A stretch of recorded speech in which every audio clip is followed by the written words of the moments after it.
Bueno, ante todo reciban un cordial saludo nuevamente a este pequeño espacio que se les brinda para dar ciertas razones o ciertos fundamentos de índole jurídico que pueden ayudar tal vez a entender ciertos debates o ciertas ideas referente a los derechos que tenemos y los deberes también que poseemos, ¿no? El tema del día de hoy, ya para entrar en el asunto y no demorarnos mucho, es la ley natural.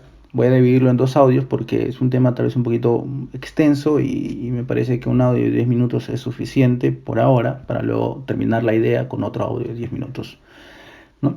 Entonces, en este mundo de posverdad, pues donde todo eh, vale, donde cada uno tiene pues su forma de ver la vida y que toda opinión tiene el mismo peso y que cada uno tiene su verdad, este mundo de posverdad, pues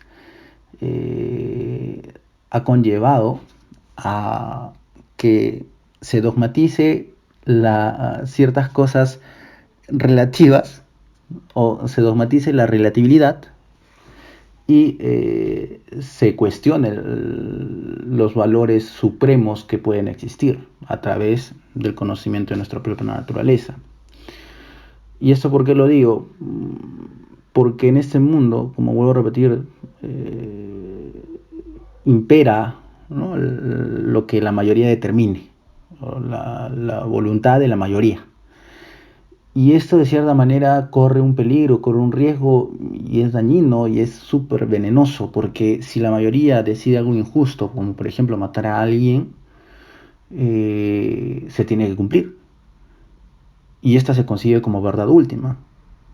Pero en contra de esto, en contra de lo que pueda decirse, claro, con sus ciertos riesgos y con ciertas ventajas y desventajas, no voy a andar en el tema acerca de la democracia, la monarquía, etcétera, pero sí, para que me entiendan un poco la idea, es que la verdad última no puede ser la voluntad de la mayoría, ¿no? Porque se puede equivocar y se puede equivocar garrafalmente. Entonces, hay que entender que la verdad, en el ámbito tal vez jurídico, en el ámbito social, tiene que ser la justicia. O sea, la verdad última tiene que ser la justicia. Eh, y que en base a esa justicia pues se da la ley natural. Entonces, ¿por qué lo llevo a colación? Porque la ley natural propiamente tiene que ver conocimientos de nuestra civilización, tiene que ver conocimientos de Occidente. Se ha desenvuelto totalmente la ley natural, o gracias a la ley natural, Occidente hoy en día es lo que es. A pesar de que de la ilustración, de un tiempo de la ilustración en adelante, pues se ha mermado todo tipo de, o se ha tratado de opacar todo tipo de aporte, vamos a decirlo así, religioso, entre comillas, ¿no? Porque la ley natural, propiamente la religión, eh, hay su fundamento en la ley natural propiamente, ¿no? Entonces, por ejemplo, uno de los errores de la ilustración y en el que actualmente vivimos es la emancipación del hombre. Esto como primer obstáculo, ¿cuál sería? O sea, mejor, ¿cuál sería el obstáculo para que el hombre pueda ser emancipado? Pues obviamente la religión y sobre todo la católica. Por ende, hoy en día, este mundo de posverdad, donde todo el mundo tiene la verdad y no existe una verdad absoluta, deja de existir la ley natural. Porque a través de la ley natural llegamos a una verdad, llegamos a a ciertas conductas y ciertos derechos y deberes que derivan de ella para que nosotros podamos desenvolvernos de forma libre. Ahora, esta libertad, hablando generalmente, tiene que ser fundada también en la verdad, ¿no? La verdad os hará libres. O sea, una libertad sin verdad no es libertad, es una deformación de la libertad, vendría a ser libertinaje porque no cabe, ¿no? Entonces, la idea que nos vende la ilustración básicamente es esa. Y la ley natural, pues es una ley moral no escrita propiamente que rige en el fondo de las conductas humanas. Y para este punto voy a tocar, por ejemplo, a tres autores que hoy en día pues han dominado de manera hegemónica las ideas, ¿no? Sobre todo en el ámbito jurídico, en el ámbito económico, en el ámbito psicológico. Y son Marx, Nietzsche y Freud. Por ejemplo, Marx, ¿qué dice acerca de la ley natural, que podría ser una ley moral no escrita? Dice que la ley moral es un instrumento del capitalismo, obviamente, para oprimir a quién. ¿A quién oprime esta ley? No al hombre, sino al proletario. Es decir, que todo derecho que pueda tener eh, no es más que meros instrumentos del capitalismo para oprimirlo. Y que por ende hay que librarse, que conlleva ese derecho, porque todo derecho conlleva una obligación. Entonces hay que librarse de esas obligaciones para ser dueños de la propia existencia del proletario. Básicamente es lo que dice Marx. Nietzsche, por ejemplo, ¿qué es lo que dice? El famoso superhombre, ¿no?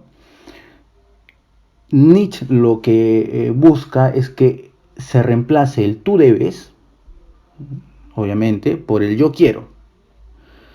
Porque el tú debes frena a lo que yo quiero.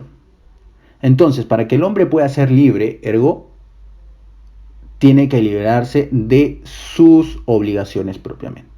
O sea, si tú quieres ser libre, debes olvidarte de lo que tú debes, porque eso obstaculiza a lo que tú quieres. En otras palabras, pues es un egoísmo puro sin racionalidad posible, ¿no? O sea, y esto es usado obviamente por Marx. Freud, que es el padre del psicoanálisis, según dicen, indica pues que el sentido del deber es simplemente un fruto del resentimiento. Es decir, pues es una subjetividad que es incapaz de revelarse en su pura energía erótica. El debes, en otra palabra, es una represión de la existencia del ser humano. O sea, te reprime, el deber te reprime. Por ende, toda moral que obliga a algo a portarse bien, en otras palabras, es una represión. Y tú, para no ser un resentido y para no revelar, ¿no?, una represión propiamente, tienes que liberarte de toda moral.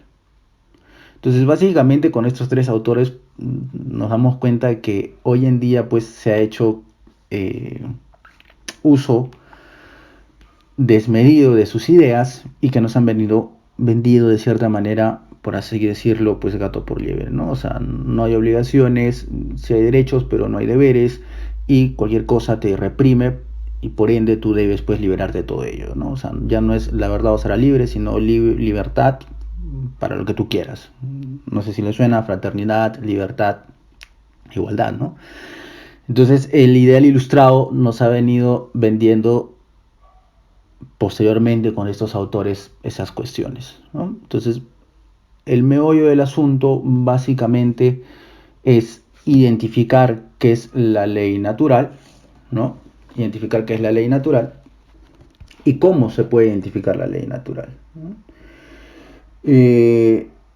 Por ejemplo, Javier Hervada, que es un autor muy contemporáneo acerca del bionaturalismo, por el cual venimos hablando, indica que la ley natural es la luz de la razón natural por la cual el hombre discierne en su conducta moral lo bueno y lo malo. Y esta luz es la impresión de la luz divina en nosotros. En otras palabras, la ley natural no es otra cosa que la participación de la ley eterna en la criatura racional. ¿Qué quiere decir?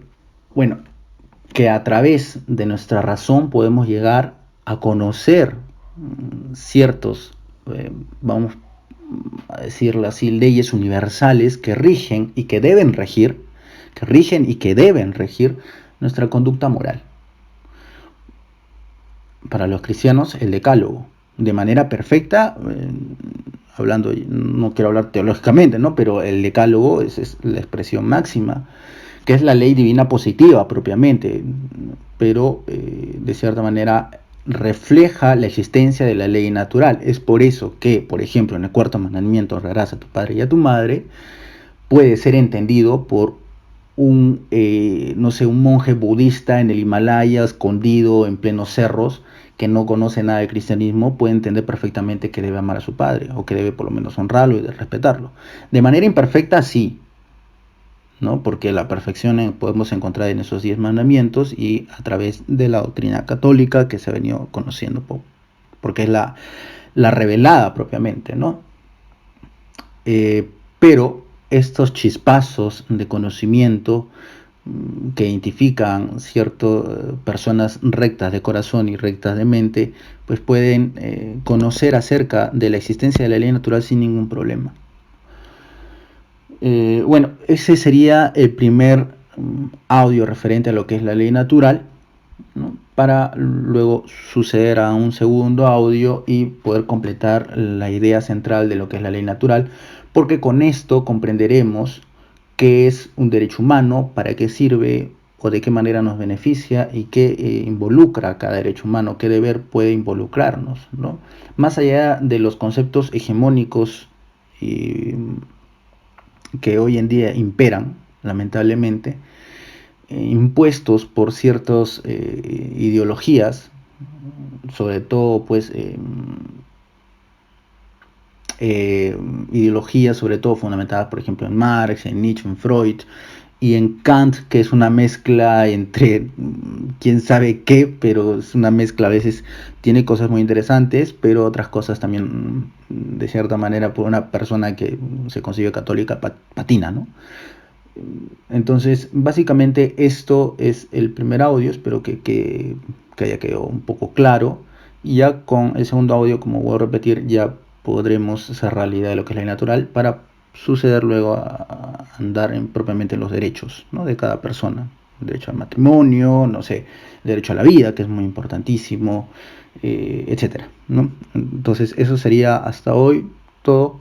Muchas gracias por escuchar y los animo tal vez a reproducirlo, a compartirlo, y si alguno considera que hay una idea un poco errada, pues escriban a la página y con gusto pues se tomará en cuenta sus sugerencias, ¿no? Muchas gracias y hasta luego.